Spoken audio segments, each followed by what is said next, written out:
Good afternoon, everyone. Slowly see people are dropping in. Let's give people a little while just to get online, get ready.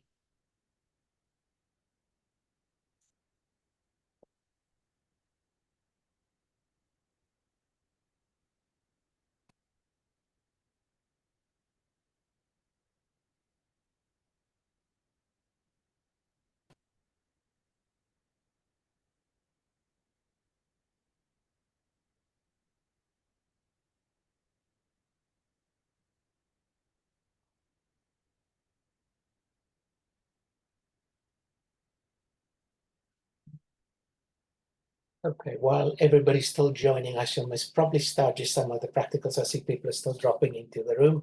My name is Chris Hendricks, and I've been asked to help chair the meeting this afternoon. And I'm hoping that some of you will at some point offer to do the same, because really the project is about being collaborative and working together rather than individuals. So it will be really good to get this and keep this going. What we're going to be doing today is still part of the Takeda series, which is on Fabry disease and the different elements. And we've been going for a few weeks now, going through different aspects of Fabry disease. And today we're going to hear from Prof, which doesn't need an introduction, but I will give one for everybody. So he qualified in 1998 as a medical doctor, and in 2007 as a chemical pathologist. He worked in private healthcare for several years before joining Northwest University in 2010, where he served as the director of the Center for Human Metabolomics up till 2023.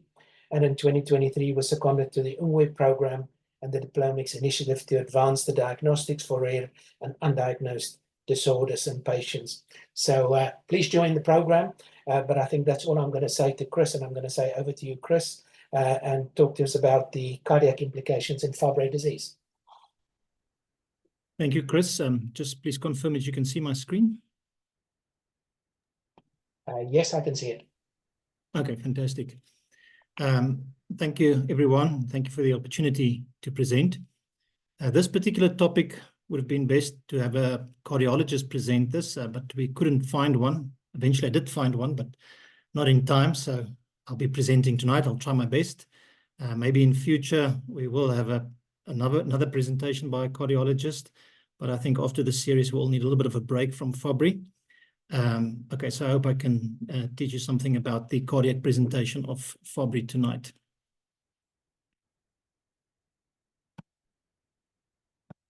Let's try and get my slide to advance.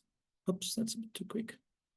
Okay, so it's not really an outline, but I just want to point out that I am going to give you a bit of an overview of Fabry again. I know that we've done this several times, but I think repetition is good. And, you know, you need to just do this initial introduction to put the cardiac presentations and considerations in perspective. So please bear with me with the revision, and also maybe there are a few tips in there that, or a few facts that you haven't heard up to now. So Fabry disease is a lysosomal storage disease. It was described more than a century ago, and it results from mutations or pathogenic variants in the GLA gene.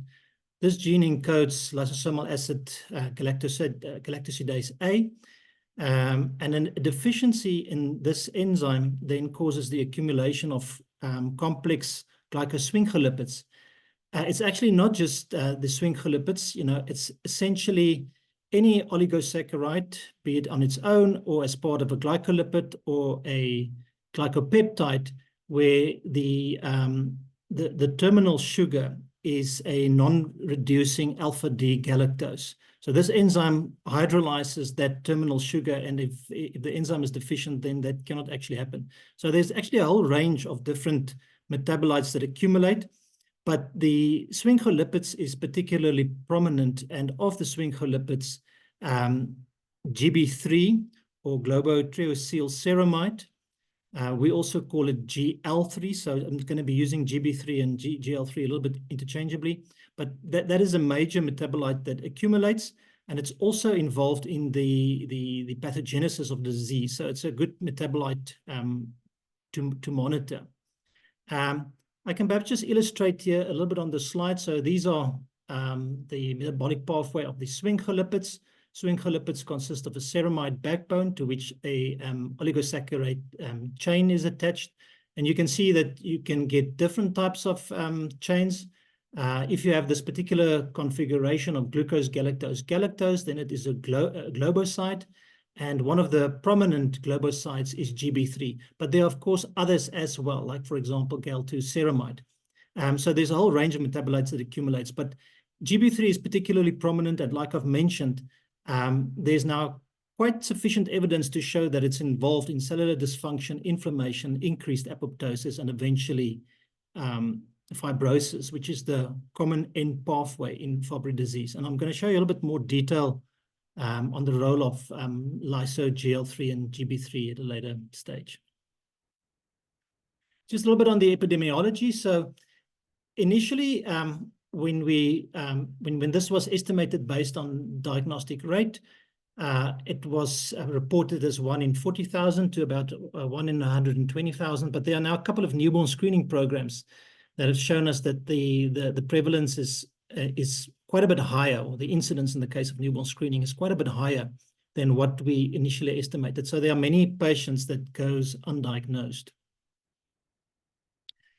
And so we know that Fabry is a multisystemic disease, and it affects various systems, including the nervous system, the cornea, the skin, the kidney, the gastrointestinal system, the heart, and also the vasculature.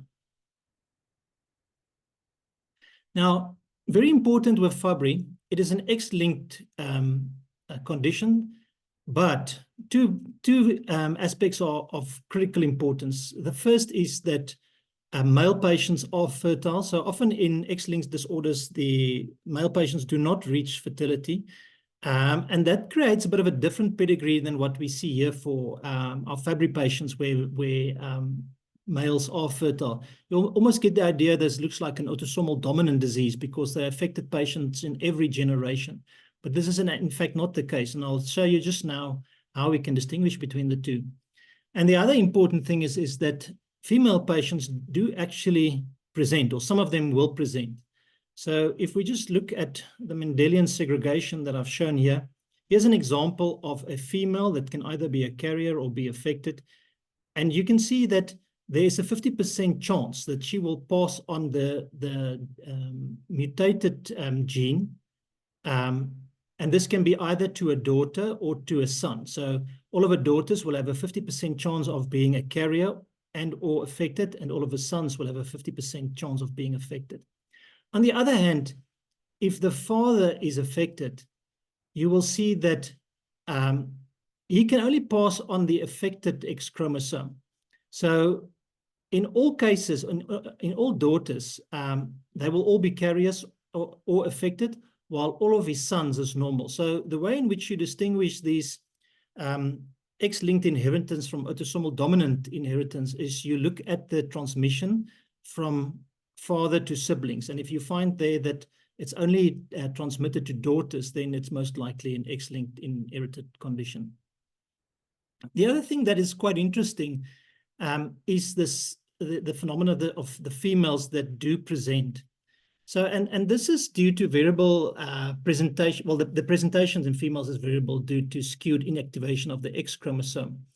And what this entails is just that shortly after fertilization, one of the X chromosomes is inactivated and it becomes what is known as the bar body. So you may remember this from histology classes. It's actually visible on light microscopy.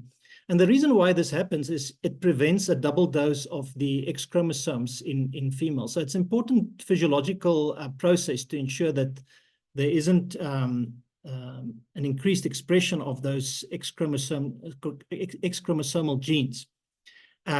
But what you do find is that it can be skewed in terms of the ratio from which parent the chromosome is inherited. So, for example, here you can see X chromosomes inherited from the mother as well as the father. And in some instances, the X chromosome inherited from the father may predominate, and in other instances, the one inherited from the mother may predominate. What you can also find is that during division, you may find that a particular precursor cell line that is destined to become the heart or the kidney or so on may show particular skewness. And in those instances, you can now imagine that particular organs may be affected, and this is exactly what we see in Fabry disease. So skewed X inactivation is the reason why some females will present and others will not. Now, in some X-linked conditions, the normal X chromosome is able to rescue the phenotype of the chromosome that carries the defective gene. But in Fabry disease, this is not the case. So, you know, if you have general skewness or skewness particular to one organ, then, you know, a female patient will eventually present. Just a little bit more on the different genetic variants. So literature actually reports that there's more than 1,000 Fabry variants, but I think many of these have actually turned out to be benign. I show you the data from Franklin, which is a program that we use quite frequently for interpretation, and you can see Franklin reports almost 600 pathogenic variants, but there's also a large number of variants of unknown significance and also benign variants. So you have this large number of variants. Many of them are private, meaning that you only find them in a particular family. And, you know, this can create quite a bit of a problem when it comes to the interpretation of the variant, and there's no literature reference to the variant. And what happens is you end up with quite a few variants of unknown significance. And it's quite important to know this in Fabry disease, as you will see later. Okay, so just quick recap of the clinical presentation. We know that various systems is involved. Let's start off the nervous system. A lot of the initial presenting symptoms and signs is from the nervous system. So these include acute pain crisis or acroparesthesia, sensory abnormalities, intolerance to heat, cold, and exercise, transient ischemic attacks, and so on. And then the skin hyperhidrosis of anhidrosis, angiokeratomas, kidneys, progressive kidney disease up to end-stage renal failure, starting early with microalbuminuria and a reduced glomerular filtration rate, gastrointestinal, nausea, vomiting, diarrhea, constipation, whole basket of different symptoms and signs. The eyes, quite a unique feature is if you could find cornea verticillata, which unfortunately I don't have a picture, but one of the previous presentations do have, and then vascular tortuosity in the conjunctiva and also in the retina. In the ears, tinnitus and hearing loss, fairly late presenting signs. And then in the vascular system, endothelial dysfunction, vasculopathy, abnormal blood flow. An important point here is that it's mostly microvascular ischemic lesions, as we'll also see later when we discuss the heart.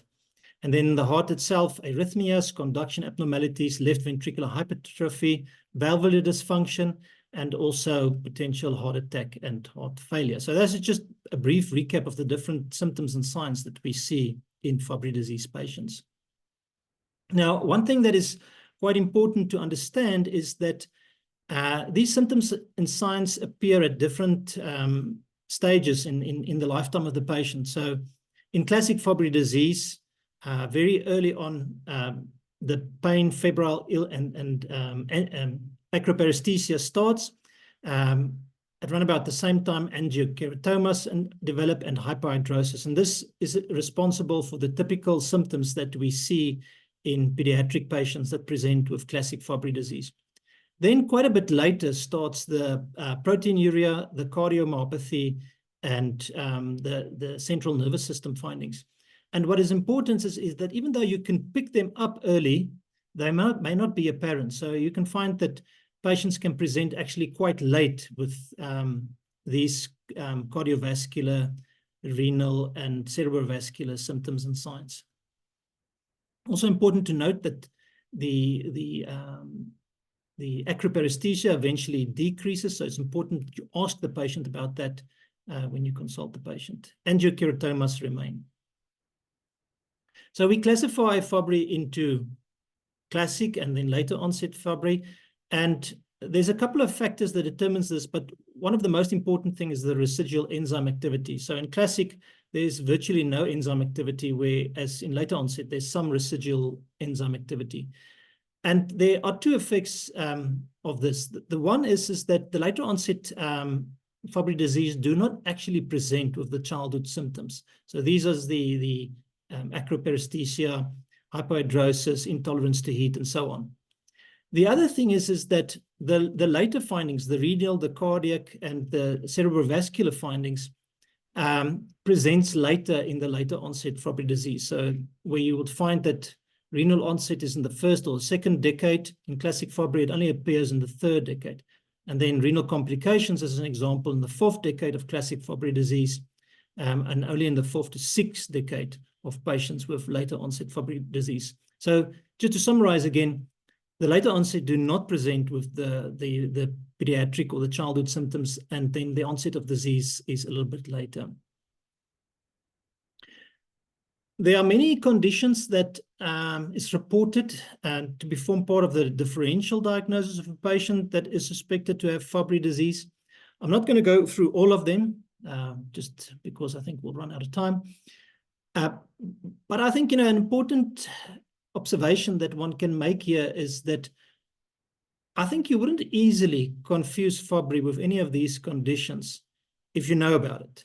I think it's actually quite easy to confuse Fabry with these conditions if you never think about it. But if you know about it and you think about it, then I think the findings are fairly characteristic and you won't easily confuse it. The exception is the later onset Fabry disease that presents with renal, cerebral, and cardiovascular findings, which is not that typical to Fabry disease, and it's easily ascribed to a more common disease. And so that may be an exception, but at least in classic Fabry, if you think Fabry, you're not easily going to miss it. So just a little bit more on the diagnostics delays. This is some data from the Fabry Outcomes Survey.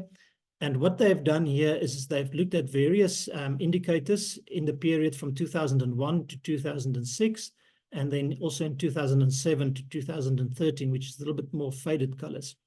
And they've divided them into adults and children. And the adults will mostly be later onset Fabry, and children will mostly be classic Fabry.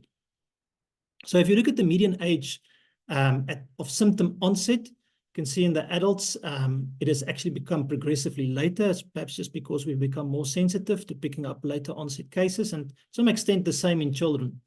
But the important thing is in the delay, the diagnostic delay. So in adults, maybe a little bit of improvement, maybe the same in children, but actually not much, So we're still struggling to diagnose these patients, despite a lot of development that has happened in Fabry. And then the delay from diagnosis to initiation of treatment, that has improved quite a bit.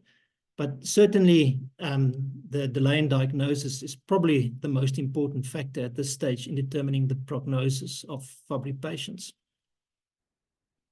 How do we diagnose these patients? Well, clinical observations is key, very important to notate that meticulously. Then we have certain biomarkers, of which alpha-galactosidase, the enzyme activity, and sorry, there's a bit of a mistake there. Should have been a space. And lyso-Gb or GL3, the metabolic biomarker, is the ones that is used most frequently. Then imaging, as we will see later, cardiac magnetic resonance spectroscopy can be quite useful, as well as brain MRI. And then there's also still a place for biopsy, and Fabry disease can be identified with light microscopy, immunohistochemistry, and electron microscopy. The light microscopy does require specific staining, but we're not going to go into that. Then what eventually happens is that sequencing is requested for confirmation. I don't always know if sequencing is really confirmation, but that's how it's often requested. And the end result of a sequencing investigation could be one of the following. The one is that you can end up with a known variant, which can potentially enable you to classify your patient as classic or later onset, or it could be a likely pathogenic variant. What can also happen is that you can end up with a variant of unknown significance, and that is then going to require further investigation. For example, things like family segregation studies, which is a topic of a future talk. Imaging and biopsy now becomes quite important, and eventually also functional studies if the imaging and biopsy is not conclusive. The other thing that can happen is that you can end up with no variant or a benign variant. And then the question is also, is always, is it not Fabry, or is it just that the pathogenic variant went undetected? And there are various reasons why sequencing technologies may not pick up all variants, and we're not going to go into all of them. But I think it's just important to realize that a negative sequencing result doesn't mean that the patient do not have the disease. And sequencing laboratories are clever. They'll tell you that no pathogenic variant was detected, not that it's not there. So that's just an important thing to take note of. Okay, then in terms of the disease progression, I'm going to go through this quite quickly because we're going to do it a little bit more detail when we come to the cardiovascular system. But there are 3 steps that is important. The first is storage. So this is just the GB3, lyso-GB3, and other glycolipids that accumulates in the lysosomes. Then there's a phase of early and late inflammation, and then eventually severe organ dysfunction, which is mostly characterized by fibrosis. During this early storage phase, the patient's going to present mostly with the peripheral nerve involvement, the acroparesthesia, and so on that we have mentioned. And at this early stage, lyso-GL3 may be positive. There are also some ECG abnormalities that you could potentially pick up in this early stage. And I think ECG is perhaps an underutilized tool when it comes to Fabry disease. Then when we get to the inflammatory stage, this is where more you're going to see the cardiovascular, the renal, and the central nervous system signs. So at this stage, a patient may present with chest pain and arrhythmias. They also, if you test for it, they're going to have albuminuria and a decreased glomerular filtration rate. If you do the troponin testing, you are going to find a positive result here. And as left ventricle or ventricular hypertrophy progresses, you also later on going to find a positive NT-proBNP, which is a marker of the ventricular stress.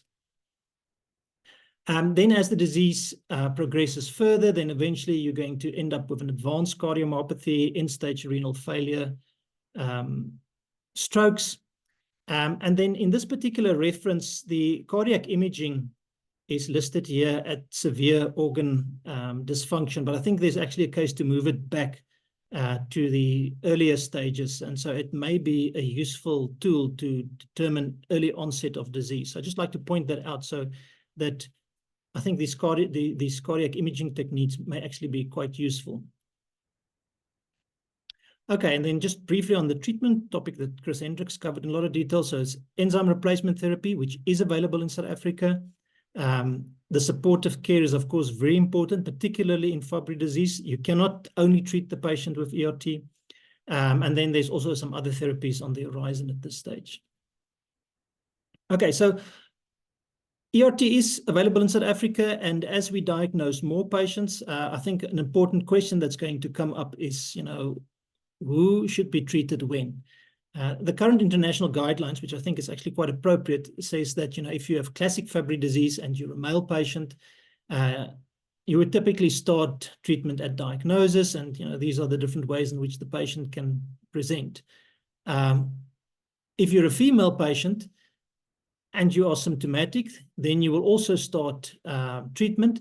If you are asymptomatic, then we have to look at various laboratory and imaging parameters. So these include things like podocyturia. So what you do find is that the podocytes, because of glomerular damage, is actually secreted into the urine. Lyso-GL3, albuminuria, the glomerular filtration rate, biopsy and histological evidence, several white matter lesions, which is going to be a topic of future talk, and then also the cardiac MRI findings. And then if you are a late onset patient, whether male or female, the approach is going to be as for an asymptomatic patient. And the reason for this is just because the later onset clinical phenotype is not as characteristic for Fabry as the early onset. So the cardiomyopathy, the renal disease, and the cerebrovascular disease, there's a differential diagnosis to that, and you can't simply assume that it's Fabry disease. And so therefore you're going to have to do additional laboratory testing not to determine whether the disease is there on a genetic level, but to determine whether there's actually onset of a pathogenic process. Okay, and then the prognosis in Fabry. The one is the clinical type, whether it's classic or late onset, and this is dependent on, well, you can diagnose this or classify this using your clinical presentation, genetic variant sometimes, the alpha-galactosidase A activity, and then also very important lyso-Gl3. So I think lyso-Gl3 is an excellent biomarker, and it meets a lot of the criteria for an ideal biomarker. And I'll share a little bit more about that later on in the presentation. So the type is important. And I think an interesting thing here is and you also saw that from the diagnostic delay, is that it's not always just a disadvantage to have a classic phenotype, because it's more characteristic, and so the diagnosis is made earlier than in cases of later onset. Then what hints to that is the time from developing symptoms to an actual diagnosis, and then also the time from diagnosis to treatment. This could be quite long in South Africa. And then there's other factors as well. And so, if they go on treatment, males have about a 20-year, on average, 20-year decrease in life expectancy, females 15 years, and severe decrease in quality of life. So it's important to make the diagnosis. Okay, so just on lyso-Gl3 or lyso-Gb3, this is a study where they showed that that lyso-Gl3 can be used to predict adverse events. So if you do have a Fabry patient, it's really important to measure and monitor lyso-Gl3, particularly if the patient is on enzyme replacement therapy. Often the GL3 do not return to normal, but there should be a substantial reduction in GL3, and eventually you will end up with a value that is just slightly above the normal reference range. You certainly don't want to be at the top, and that would also indicate to you that either there's a compliance problem, or maybe the patient has developed antibodies and so on. So very, very important biomarker to monitor for disease progress, not just diagnostics. There's a slide that Chris Hendricks has already showed, but I just again wanted to emphasize the importance of delay from diagnosis to treatment, which causes significantly poorer outcome in patients, and then also delay from, this is delay from symptoms to treatment, and this is also delay from diagnosis to treatment. So both those intervals are very important, and it will improve the outcome of patients if we can act early. Cause of death, mostly cardiovascular disease, also cerebrovascular disease, and end-stage renal disease. Okay, right. So that was a recap of Fabry, very brief. And now we're going to focus a little bit more on some of the cardiac considerations.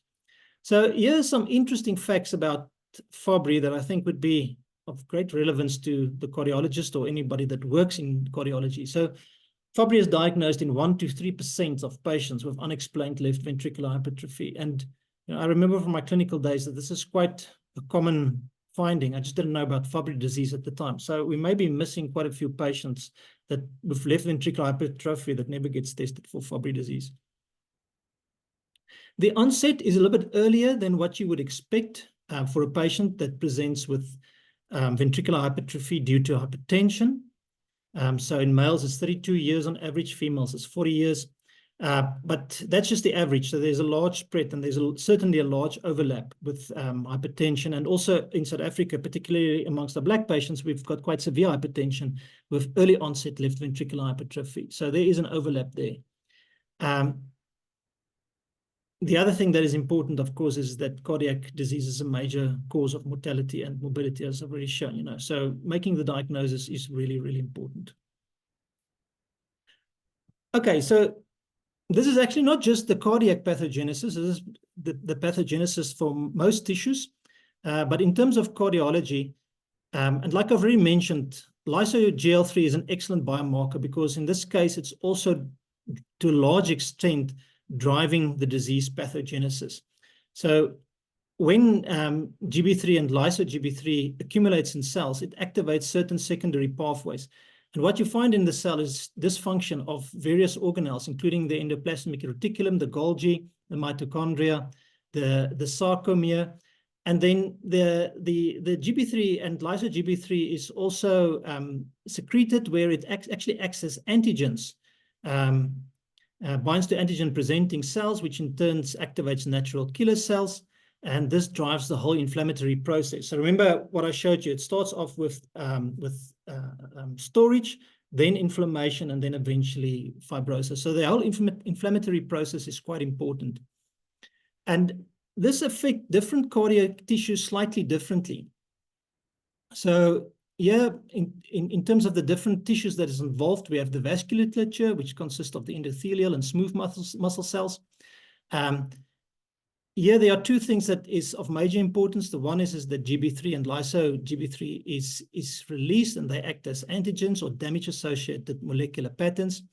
They also cause endothelial dysfunction, which then leads to cytokine and chemokine release, which is going to pull those inflammatory cells into the endothelial and the underlying smooth muscle layer. This in turn will cause small vessel ischemia. So different from coronary artery disease, the large coronaries are not affected. It's the small vessels that's actually causing the angina. And this is the reason why you don't see acute coronary events as often in Fabry disease patients as you would imagine. This can also activate the renin-angiotensin-aldosterone system, which is at least in part responsible for the hypertension that we see in Fabry patients, but it's also a contributor to inflammation and then profibrotic signaling. So that's the endothelial cells. Then in terms of the immune cells that is present in the heart, so the released GB3 and lyso-GB3 can bind to the TLR4 receptors on antigen-presenting cells, which I've already said activates the natural killer T cells, which then drives the whole pro-inflammatory, all the pathways that is associated with that. And so now we get cellular recruitment that's going to move into the myocardial layers, cause inflammation, and eventually also profibrotic signaling. In terms of the myocardium, so remember now, so there's inflammation that's driven from endothelial dysfunction, but there's also direct effects of the accumulating GB3 and lyso-GB3. And the end result of this is hypertrophic gene expression, which explains the ventricular hypertrophy, monofilament dysfunction and degradation, and then eventually cardiomyocyte apoptosis, necrosis, and replacement by fibrosis. The connective tissue, the inflammatory response drives myofibroblast differentiation and then collagen deposition, which then ultimately leads to fibrosis. So there's a common pathway in Fabry, the end-stage fibrosis. And then, quite interestingly, it also affects the conduction tissue. So here it interferes with sodium and potassium channel dysfunction, but there's also a secondary mechanism due to left ventricular hypertrophy and disturbance of the architecture of the heart that can also lead to conduction abnormalities. And as you'll see, there's actually two stages where there's conduction abnormalities in Fabry disease. An early stage and then also a later stage where the architecture is more disturbed. And I'm going to show you that just a little bit later on. Okay, so after I've shown you the pathogenesis, it should be fairly clear why patients present in the way in which they present. So they present with the consequences of left ventricular hypertrophy, which is dyspnea and heart failure. Angina, remember it's small vessel disease, so they don't necessarily develop heart failure, but they do have angina. Then palpitations or arrhythmia, and then syncope, which is also related to the conduction abnormalities. That's the symptoms in terms of the presentation. Left ventricular hypertrophy is very important, and then arterial and ventricular conduction abnormalities and arrhythmias. They sometimes have mild valvular heart disease, but it doesn't really interfere with the hemodynamic circulation. And then, like I said, myocardial infarction is quite rare.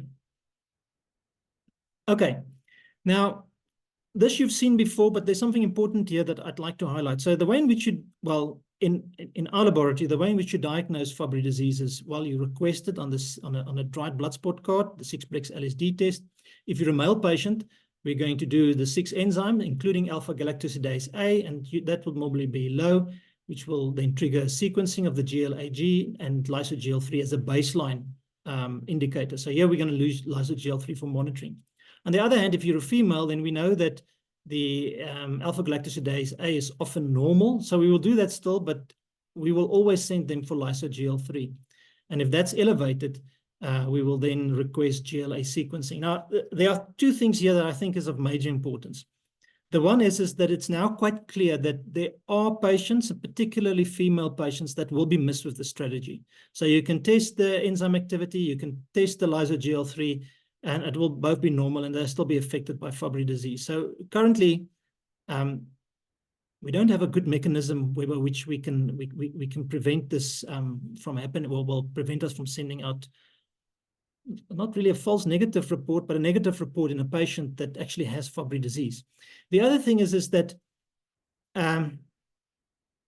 we very seldom receive report from the laboratory that we refer to where they report on variances of unknown significance. So I'm also a little bit worried that there could have been patients that actually genetically, if you had investigated them further, you may actually find Fabry disease. But the genetics was reported as negative. And we must perhaps speak to the laboratory that we referred to, and to just make sure that they also report the variants of unknown significance. Keep in mind the large number of private mutations in Fabry disease. So you expect to find a large number of variants of unknown significance, and we have up to now found very few. So I think there are two reasons, why we could be missing Fabry patients. So if you have a patient and the lab results are negative, maybe there is an indication to contact us and to discuss it further. Very, very important, and this has already been emphasized, but if you have to tick Fabry on the requisition form if you are thinking of Fabry disease. Otherwise, we won't automatically do GL3 in female patients. Don't tick everything, don't tick nothing. You're not going to get the GL3 tick Fabry. This is a list of the variants that we have seen. And it's quite few, if you compare it to some of the other lysosomal storage disorders that we've diagnosed, this is few, so it's either a case of, that these patients are not here, but I think more likely we're probably missing them. So I think we really need to think Fabry in terms of our clinical as well as in terms of our laboratory approaches. What I've shown here is that the female patients, and in most of them, the GL3 was actually increased. But here's one patient where the GL3 was normal and the enzyme activity was also normal. And of course, I'm biased here because there could be patients that we have missed that's not included in this table. But it just serves to illustrate that the enzyme analysis and the metabolic biomarker may not necessarily be abnormal, and the genetics may also be difficult. So high clinical index of suspicion remains very, very important. Okay, so in terms of cardiology, what are the scenarios that one could potentially encounter? So the first scenario is you have a patient that presents with ventricular hypertrophy, very, very common in cardiology, and the question now is when to suspect Fabry disease. Second is you have a patient that you suspect Fabry disease in, but laboratory testing and the genetic testing is normal, or has a variant of unknown significance and so on. And the question then is what do you need to do then? And then the last scenario is where the patient has Fabry disease, but hasn't presented. And the question is, when should we initiate treatment? Okay, so just a little bit on ventricular hypertrophy. There's a large differential diagnosis for ventricular hypertrophy. And something is vibrating here. I don't know, someone's making music somewhere. So sorry if you hear those vibrations. And these can be divided into inherited and acquired conditions. So, and there's quite a few inherited diseases that's quite important. The one is what I call here sarcomeric hypertrophic cardiomyopathy. So some of the literature says that the term hypertrophic cardiomyopathy should be reserved for genetic conditions that has a defect in one of the proteins involved in the sarcomere. But we often use the term just to refer to the particular clinical presentation. So for clarity, I'll call them sarcomeric hypertrophic cardiomyopathies, and they make up about 20% of the inherited cardiomyopathies. Then there are other conditions that is encountered relatively frequently, like, for example, amyloidosis, Fabry disease that we are talking about. The glycogen storage diseases, we have seen some of these, particularly, of course, Pompe disease, Friedreich's ataxia, hyperoxaluria, we've seen mucopolysaccharidosis, we've got plenty of those patients, and then also mitochondrial cytopathies that we see from time to time. The acquired conditions will be mostly chronic hypertension, but all of these other conditions, I think, is probably as frequent as the inherited conditions. So they're all really important when you start to investigate the patient with left ventricular hypertrophy. Something, for example, like anabolic steroids, I think is something that can very easily be overlooked, as well as things like athlete's hearts. These are conditions that, of course, will present fairly early, the same age interval in which you would expect Fabry disease. So what I've done here is I've just list some of these conditions, particularly the inherited ones, but also hypertensive heart disease. And then what I just want to show you, in terms of clinical cues, the age of onset of symptoms is quite important. So you'll see here mitochondrial cytopathies and infantile onset Pompey's, neonate to infancy. Whereas, I think when we get to adolescence to adulthood, that should really go into the differential diagnosis of Fabry. So these top ones we don't really have to include. Then in terms of its presentation, many of these diseases, which we can perhaps call infiltrative cardiomyopathies, because there's a storage component to it, are multisystemic, right? So, they're not just infiltrating the cardiac tissue, they're also infiltrating other tissues. And that may be quite an important observation. So, for example, in Friedreich's ataxia, most of those patients will have gait abnormalities. PRKAG2, maybe not that easy to distinguish. Hyperoxaluria would definitely have urolithiasis and nephrocalcinosis by the time they present. Fabry can be multisystemic, but not always. Cardiac amyloidosis is multisystemic, and then hypertensive heart disease is fairly isolated again. The sarcomeric hypertrophic cardiomyopathies is, of course, also isolated. The other thing that can be useful is the inheritance pattern, and I think the difficult one there is to distinguish the autosomal dominant from the X-linked inherited, where males are fertile. And the important thing there is to look at the transmission from father to siblings. And the condition should not be transmitted to sons, only to daughters with 100% transmission rate. But remember, they may not all present. So how you classify them may also actually have an influence. Okay, so what other things are there that we could look at that could guide us in our Fabry diagnosis and management? I think the ECG is probably quite underutilized. So just a quick recap: the P wave corresponds to atrial depolarization, the QRS complex to ventricular depolarization, and the T wave to ventricular repolarization. Now, so one of the earliest findings in Fabry disease is accelerated depolarization and repolarization, and that's because the conducting tissue of the heart is also affected. You remember the affected sodium and potassium channels, and there are a couple of signs on the ECG that may help you to spot this, and they are sometimes described different in literature, and some claim to be more accurate than others. But essentially, it comes to a decreased time for atrial depolarization, which you can measure with short PRPQ and some other measures, as well as a decrease in your QRS complex and your QT times. The next phase is left ventricular hypertrophy, which you can spot with an increase in the QRS complexes. And then conduction abnormalities, which is not necessarily linked to left ventricular hypertrophy. And this may also be a cue that you're dealing with Fabry disease. So if you have conduction abnormalities that is disproportionate to the degree of left ventricular hypertrophy, then maybe Fabry should enter into your differential diagnosis. And there are various abnormalities that you can see here.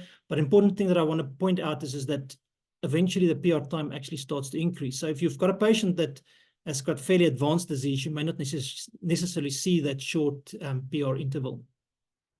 And then other ways in which they can present, which is not very specific to Fabry. And then the last thing that I think is quite useful is signs of myocardial fibrosis. And this is ST segment decline or elevation, and then T wave inversion.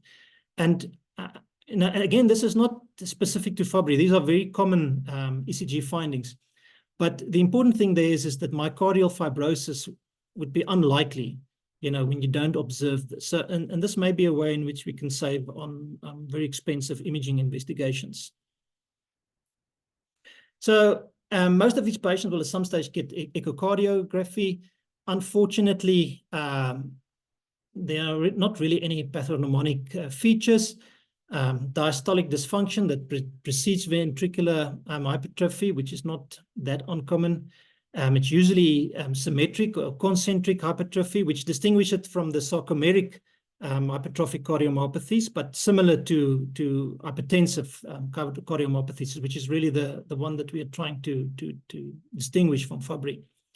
If you are able to spot disproportionate hypertrophy of papillary muscles, then that could be useful.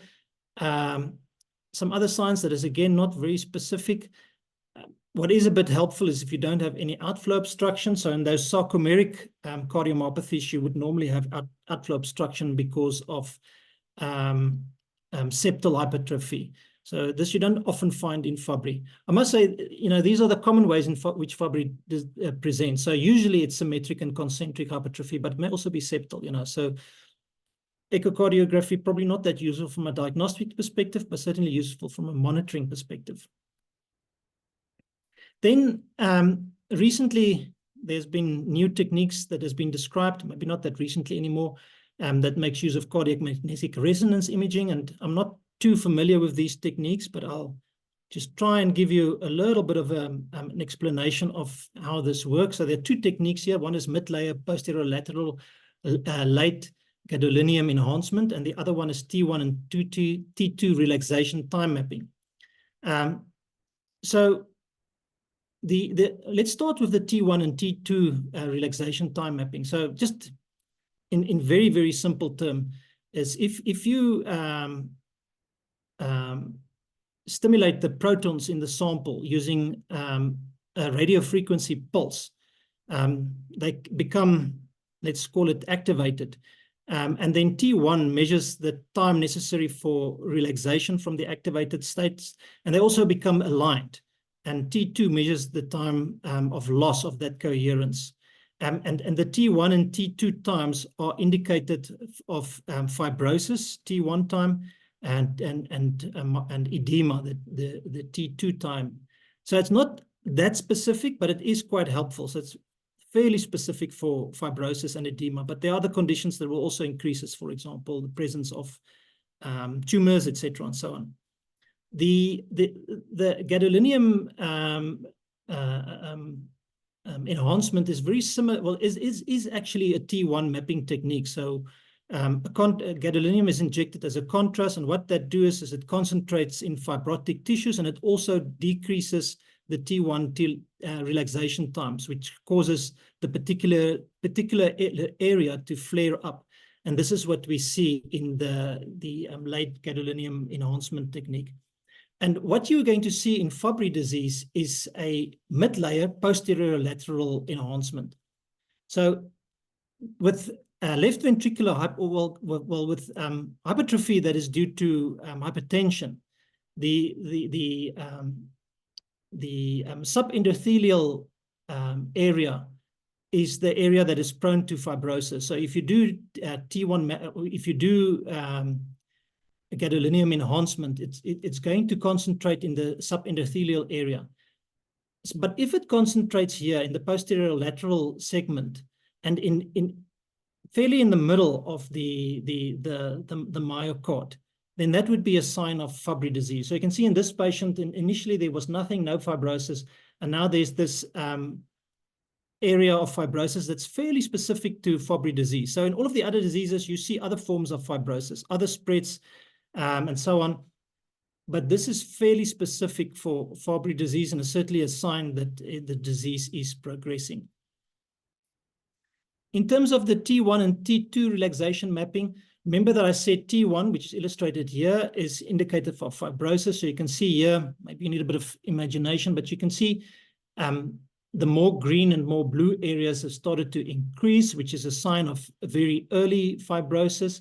And then in the T2 mapping, you can see that posterolateral area, there's an increased flare there, which is suggestive of edema. So you can see that there is an inflammatory process going here on that precedes fibrosis. And so this is why I say that these techniques are better than what was illustrated in that initial slide. So it can be used, particularly if it locates to the right position, to indicate an ongoing inflammatory process, and then very early onset of fibrosis, which I think could be very, very useful in your evaluation of a Fabry patient, particularly if you've got a patient with a cardiac presentation and you have to make a decision on whether to start treatment or not.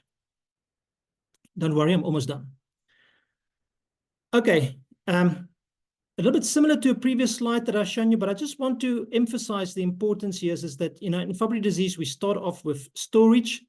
That's then follows with the secondary pathways, the activation of the secondary pathways. then inflammation and hypertrophy and fibrosis. And the more you progress down this pathway, the less effective enzyme replacement therapy is going to be. So here at the top, you can see the disease progression through the different stages. Initially, no cardiac symptoms, and then chest pain and arrhythmias, compensated heart failure, and then decompensated heart failure. You do find some ECG changes quite early on in the disease, which I think could potentially be helpful. And then early on in disease, low T1 and then also T2.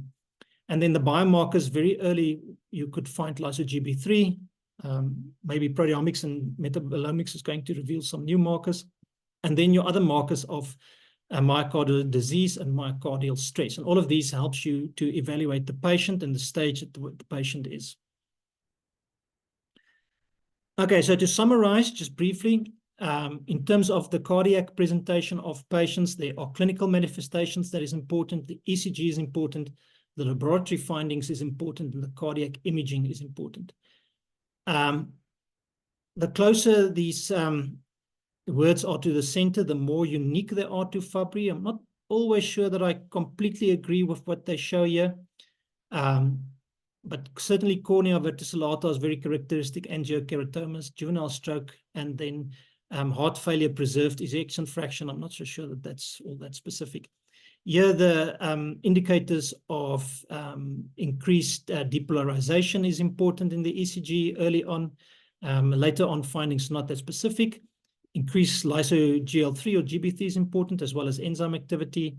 And then the gadolinium inferolateral basal enhancement, as well as the T1 and T2 mapping are very important indicators and biomarkers of Fabry disease. So what are the red flags that you have to look out for if you're in cardiology and you're thinking, and you don't want to miss a Fabry patient? So there are extra cardiac flags, and then there are the cardiac flags. So the extra cardiac flags is a family history of one of the other systems being influenced, and then the characteristic Fabry findings, neuropathic pain, gastrointestinal symptoms, angiokeratoma, cornea verticillata, hyperhidrosis, and then the less characteristics ones, for example, albuminuria, stroke, hearing loss. This will be covered more when we talk about the cerebral core Fabry, but basically it's just abnormality of the vessel walls in the brain, proteinuria, renal failure, and lymphedema, all relatively non-specific findings, but contribute to the whole picture that you see. Then in terms of the cardiac red flags, family history, very important. Keep in mind that sarcomeric cardiomyopathies are often autosomal dominant, so it's very easy to confuse them with Fabry disease. And really, the key is to look for the male-to-male transmission pattern. Okay, so what else can be helpful there is a short PQ interval, bradycardia, yes, chronotropic incompetence. This could be quite valuable. So this is if you stress the patient and they're unable to increase their heart rate. Atrioventricular blocks, not that very specific. Then in terms of 2D echocardiography, not very specific findings, but again, contributing to the total Fabry picture. But then cardiac magnetic resonance imaging, you can certainly see some characteristic findings there, and in particular, late gadolinium enhancement, and then the T1, T2 mapping. And then just my final few remarks would be this, that is, if you are confronted, because let me just say first that I'm worried that we've missed patients, so if you do have a patient and that we've signed out as negative, please reconsider if Fabry could be a consideration. And then, important things that you can do is find Fabry in other family members, particularly if you have a female patient. Testing male patients can be very, very useful. The other thing is find Fabry in another organ. If you're unsure about the kidney, look to the heart. If you're unsure about the heart, look to the kidney, and so on. Consider these imaging and other non-invasive testing. I'm not sure to what extent the imaging is available in South Africa, but I do intend to find out from cardiology. Biopsy, well, cardiac biopsy not really done, done very rarely these days, but renal biopsy is still done fairly frequently. And the question that I have, that I hopefully will get an answer on Friday, is do they do the type of staining that is required to actually make the diagnosis. Apologies about that. And then, we could also do functional studies, but they take a long time to determine whether a particular variant is pathogenic or not. So then just some references. And I thank you for your attention, and I'd be happy to take questions. Also, if you're a cardiologist in the audience, please ask that we just promote you to panelists. It would be really insightful to hear some of your comments. Or anybody else that wants to be promoted to panelists, please just indicate. Thank you, Chris, for that really good overview. And also spending some time on the genetics, which I think is really important. Just that simple way of just following patients out with an X-linked condition, which is really important. There are no questions in here at the moment. I just want to make a quick comment, is that the cornea verticillata is a classical feature. But one of the things that we find, and if there are any cardiologists on the webinar, is that amiodarone, of course, causes also cornea verticillata. So we find that patients go to cardiology with arrhythmia, they get put onto amiodarone, and then because they see the cornea verticillata, they say, we don't need to check for Fabry. So just keep that in mind.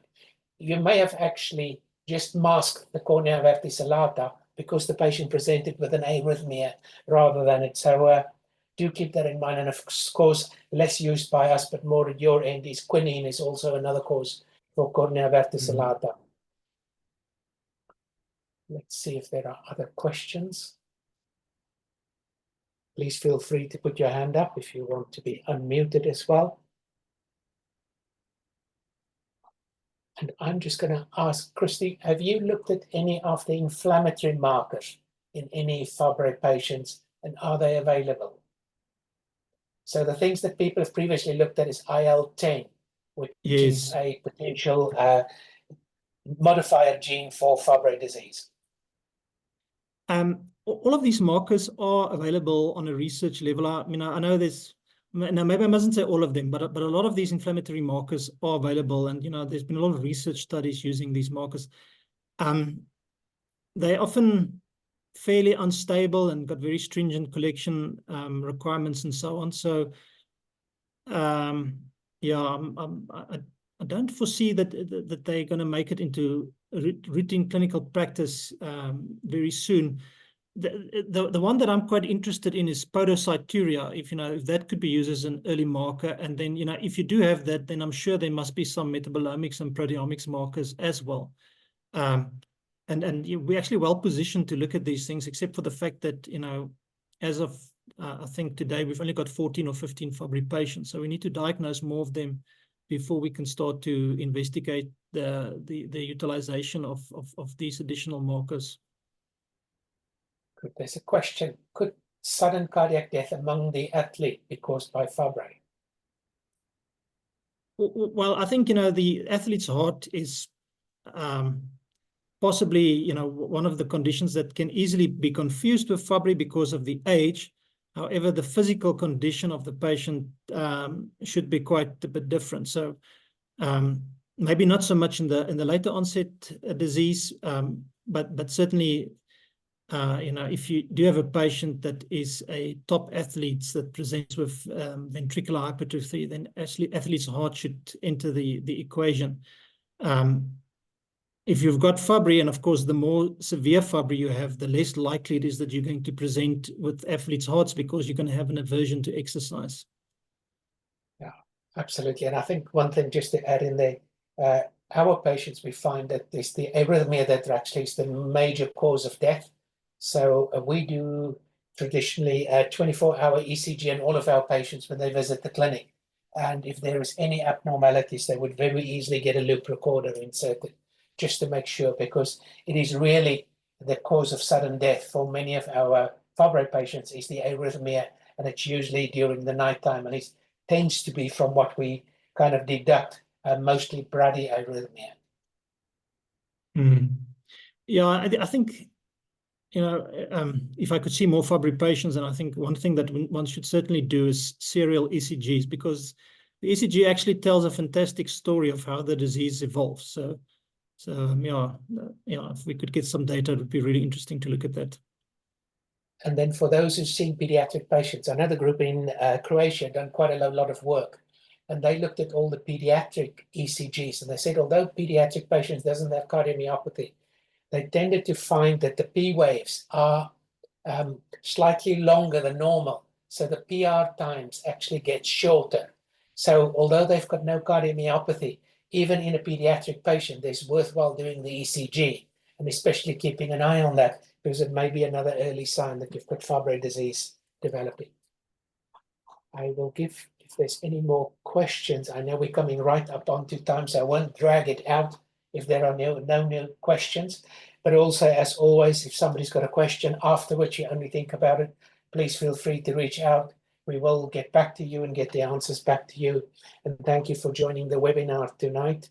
It's the last round. Anything else? Anybody else? Any questions? It doesn't look like that. So I'll just say thank you to everybody. Thank you for joining us tonight. And go and find us some Fabry patients. You should have a lot more. That is my worry as well. And there are multiple things we can do to make their lives better. Thank you, everyone. I appreciate your attendance.